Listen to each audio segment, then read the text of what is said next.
Hi friends, ഇന്നത്തെ ഞങ്ങളുടെ യാത്ര ആദിയോഗിയെ കാണാനായിട്ടാണ്. തൃശ്ശൂരിൽ നിന്ന് ഇവിടേക്ക് 3 hours ഡ്രൈവായിരുന്നു ഉണ്ടായിരുന്നത്. ഒരുപാട് നാളായിട്ടുള്ള ആഗ്രഹം ഇന്ന് സഫലമായി എന്ന് തന്നെ പറയാം. ഇവിടെ എൻട്രൻസ് ഫീ ഇല്ല. പാർക്കിങ്ങിന് വേണ്ടി 30 rupees പേ ചെയ്തിരുന്നു. ആദിയോഗി വിഗ്രഹത്തിന് ചുറ്റും മലനിരകളാണ്. ആദിയോഗിയിലേക്ക് എത്തുന്നതിന് മുമ്പ് ഫീഡ് ദ കാറ്റിൽ എന്ന് പറഞ്ഞൊരു പരിപാടി ഉണ്ട്. ഇവിടെ കാളകളുണ്ട്. കാളകൾക്ക് നമുക്ക് അവർക്ക് വേണ്ടിയിട്ടുള്ള ഭക്ഷണം സ്റ്റോളിൽ കിട്ടും. അത് വാങ്ങി കാളകൾക്ക് കൊടുക്കാം. നമ്മുടെ ജീവിതത്തിൽ കാറ്റൽസിനുള്ള ഇമ്പോർട്ടൻസ് കാണിക്കുന്ന ഒരു ബോർഡും ഇവിടെ വെച്ചിട്ടുണ്ട്. ഇവരുടെ ഫുഡ് ബോൾസ് ആയിട്ടാണ് ഇങ്ങനെ വെച്ചേക്കുന്നത്, ഉരുട്ടിയിട്ട്. അങ്ങനെ 4 ബോൾസിന് 100 rupees കേട്ടോ അവർ ചാർജ് ചെയ്തത്. ഇവിടെ സന്ദർശിക്കുന്ന മിക്ക ആൾക്കാരും കൗതുകം കൊണ്ടും സന്തോഷം കൊണ്ടും ഒക്കെ ഈ കാറ്റൽ ഫീഡ് ചെയ്യുന്നുണ്ട്. അതുകൊണ്ട് തന്നെ കാളകളൊക്കെ നല്ല ഭംഗിയിൽ നല്ല ഉരുണ്ട് സുന്ദരന്മാരായിട്ടാണ് ഇരിക്കണത്. ഇന്ത്യയുടെ പല ഭാഗത്തു നിന്നുള്ള ആൾക്കാരും എനിക്കിവിടെ കാണാൻ കഴിഞ്ഞിരുന്നു. ഇവിടുത്തെ കാറ്റിനെ പറ്റി എടുത്തു പറയേണ്ടത് തന്നെയാണ്. ഇത്രയും ശക്തിയായിട്ടുള്ള കാറ്റ് എൻ്റെ ജീവിതത്തിൽ ഞാൻ അനുഭവിച്ചിട്ടില്ല. അത്രയ്ക്ക് രസമുള്ളൊരു കാറ്റാണ് കേട്ടോ അവിടെ. ഈശ യോഗ സെൻറ്ററിൻ്റെ ഒരു ഭാഗമാണ് ആദിയോഗിയുടെ ഈ വിഗ്രഹം. കാറ്റിൽ ഫീഡിംഗ് ഒക്കെ കഴിഞ്ഞ് ഞങ്ങൾ ആദിയോഗിയെ കാണാനായിട്ട് മുൻപോട്ട് നടന്നു.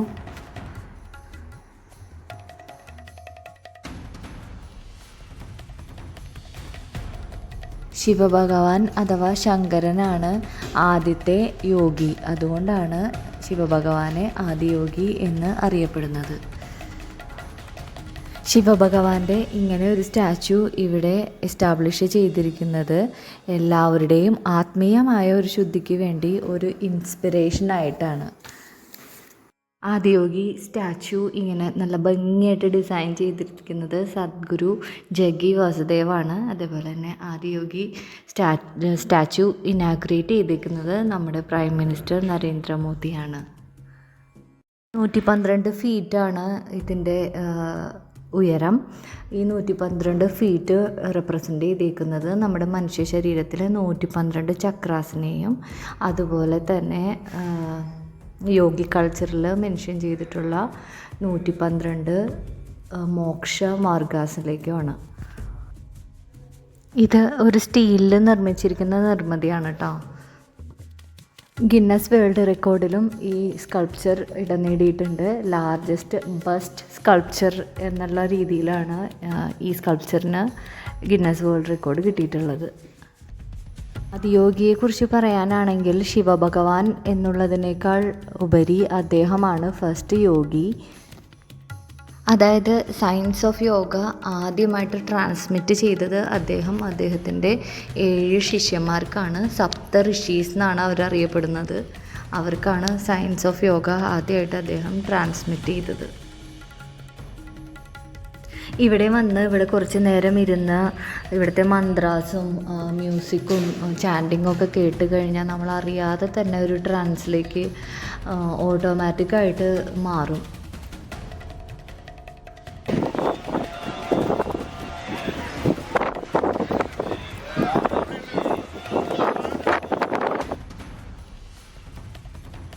ആദിയോഗിയുടെ കഴുത്തിൽ കിടക്കുന്ന ആ രുദ്രാക്ഷമാലയില്ലേ വലുത്, അത് ചെറിയ ചെറിയ രുദ്രാക്ഷമാലകൾ കോർത്ത് ഉണ്ടാക്കിയിട്ടുള്ളതാണ് കേട്ടോ.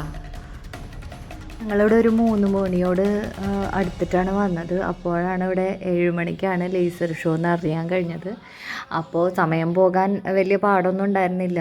ഇവിടെ അത്രയ്ക്ക് സന്തോഷവും സമാധാനമായിരുന്നു വെയിറ്റ് ചെയ്യാനായിട്ട്. അപ്പോൾ ഞങ്ങളവിടെ വെയിറ്റ് ചെയ്തു. ചുറ്റും ഒരു മൈതാനം, 2 സൈഡിലും വലിയ മൈതാനമുണ്ട്. അവിടെയൊക്കെ നടന്നു. വേറൊരു ലോകത്ത് ചെന്നുപെട്ട ഒരു ഫീലിംഗ് തന്നെ. ഇതാണ് കേട്ടോ ആദിയോഗിയുടെ സൈഡ് വ്യൂ. ബാക്ക് സൈഡും ഞാൻ എടുത്തിട്ടുണ്ട്. ലേസർ ഷോ തുടങ്ങുന്നതിന് മുമ്പ് തന്നെ പെട്ടെന്ന് ഇഷ യോഗ സെൻറ്റർ ഒന്ന് കണ്ടിട്ട് വരാമെന്ന് വിചാരിച്ചു. ഇവിടുന്ന് അങ്ങോട്ട് പോകാൻ ഈ കാളകളുടെ വണ്ടി ഉണ്ട് കേട്ടോ. പെർ പേഴ്സൺ ₹10 ആണ്, 10 രൂപയാണ് അവർ ചാർജ് ചെയ്യുന്നത്. അവിടെ ക്യാമറ അലൗഡ് അല്ല, അതുകൊണ്ട് എല്ലാ ഡീറ്റെയിൽസും ഞാൻ വീഡിയോ പുറത്തുള്ള ബോർഡിൽ നിന്ന് വീഡിയോ പകർത്തിയിട്ടുണ്ടായിരുന്നു. ഇഷ യോഗ സെൻറ്ററിൻ്റെ ഉള്ളിലുള്ള സൂര്യകുണ്ട്, ചന്ദ്രകുണ്ട്, നന്ദി, അങ്ങനത്തെ എല്ലാ ഡീറ്റെയിൽസും ഈ പുറത്തെ ബോർഡിലുണ്ടായിരുന്നു. അതൊക്കെ ഞാൻ വീഡിയോ എടുത്തിരുന്നു. ആർക്കെങ്കിലും ഡീറ്റെയിൽസ് വേണമെങ്കിൽ ഇതിൽ നിന്ന് കിട്ടും. പിന്നെ ഒരു പ്രത്യേകമായിട്ടുള്ളൊരു മായാലോകമായിരുന്നു ഇഷ യോഗ സെൻറ്ററിൻ്റെ ഉള്ളിൽ. പ്രത്യേകിച്ചും സൂര്യകുണ്ടും ചന്ദ്രകുണ്ടും അവിടുത്തെ ടെമ്പിൾസുും ഒക്കെ നമ്മൾ വേറൊരു ലോകത്തെത്തിയ പോലത്തെ ഒരു പ്രതീതിയാണ് നമുക്ക് തരുന്നത്.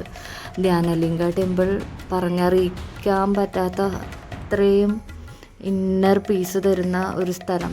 ഇനിയും ഞങ്ങൾ നാട്ടിലേക്ക് എത്തുമ്പോൾ തീർച്ചയായും രാവിലെ വന്ന് അവിടെ കുറച്ച് നേരം സ്പെൻഡ് ചെയ്ത് കുറച്ചധികം സമയം സ്പെൻഡ് ചെയ്യണമെന്ന് ഞങ്ങൾക്ക് ആഗ്രഹമുണ്ട്. അതുകൊണ്ട് അടുത്ത പ്രാവശ്യം നാട്ടിൽ വരുമ്പോൾ ഉറപ്പായിട്ടും ഒന്നും കൂടെ ഇവിടെ ഞങ്ങൾ വിസിറ്റ് ചെയ്യും. പെട്ടെന്ന് തന്നെ തിരിച്ച് പോന്നു. കാരണം അപ്പോഴേക്കും 7 മണി ലേസർ ഷോ തുടങ്ങാറായി. അതിനു മുമ്പുള്ള സത്സംഗമൊക്കെ തുടങ്ങിയിരുന്നു. അപ്പോൾ നോക്കി, അപ്പോഴേക്കും ഒരുപാട് ആൾക്കാരുണ്ടായിരുന്നു അത് കാണാനായിട്ട്. ഞങ്ങളും അതിലൊരാളായി അവിടെ കുറേ നേരം ഇരുന്നു. ലേസർ ഷോ കഴിയണവരെ അത് ആസ്വദിച്ച് കണ്ടു. അതിൽ മയങ്ങിയെന്ന് തന്നെ പറയാം. ലേസർ ഷോ ഞാൻ കുറച്ചൊക്കെ ഷൂട്ട് ചെയ്തിട്ടുണ്ടായിരുന്നു. പിന്നെ ബാറ്ററിയുടെ ചാർജ് തീർന്നു പോയി.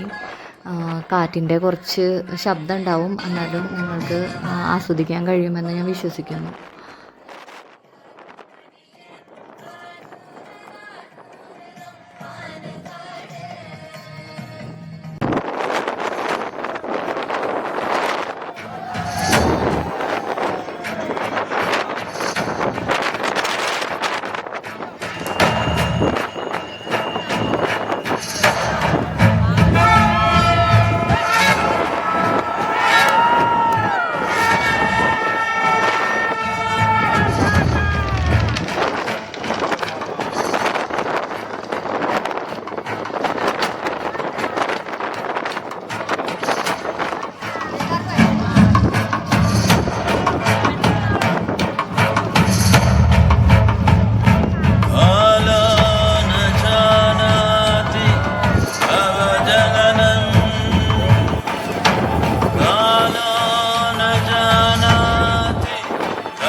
Over 15,000 years ago, a being appeared in the upper regions of Himalayas. No one knew who he was, where he came from. The origins of this spectacular being were unknown.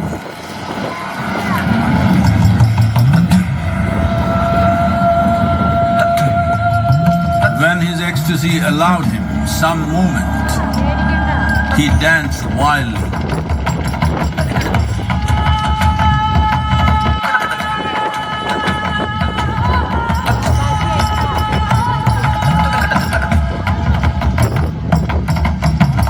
When intensity peaked, he became utterly still. People saw that he was experiencing dimensions that no one had ever known or able to fathom. His ecstasy and intensity allowed him to transcend his physical form. Witnessing an individual human in union with the cosmos They call him a yogi, as he was the first one, the Adi Yogi.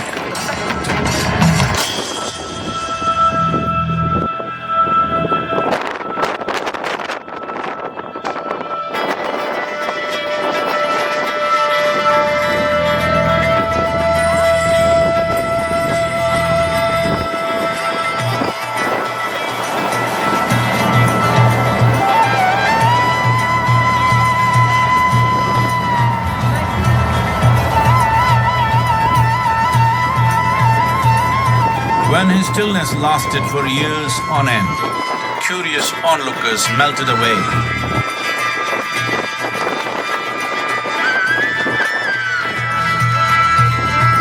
Only 7 seekers remained, as they could not tear themselves away from him.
He transmitted the profound science of yoga in its full depth and dimension.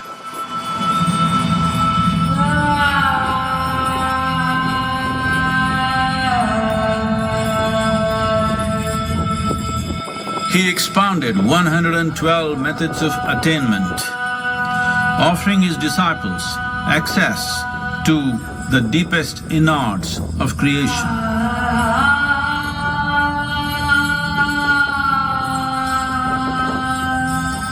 Show കഴിഞ്ഞ് ഞങ്ങൾ അവിടെ ഉള്ള ഒരു ഷോപ്പിൽ നിന്ന് ചായയൊക്കെ കുടിച്ചിരുന്നു, സ്നാക്സും കഴിച്ചു. അത് കഴിഞ്ഞിട്ടാണ് ഞങ്ങൾ വീട്ടിലേക്ക് തിരിച്ചത്. എന്തായാലും ഇന്നത്തെ ദിവസം ഒരു ഫുൾ പ്രൊഡക്റ്റീവായിട്ടുള്ളൊരു ദിവസമായിട്ട് ഞങ്ങൾ എൻജോയ് ചെയ്തു. എല്ലാവർക്കും ഞങ്ങളുടെ ഈ വീഡിയോ ഇഷ്ടപ്പെട്ടു എന്ന് വിചാരിക്കുന്നു.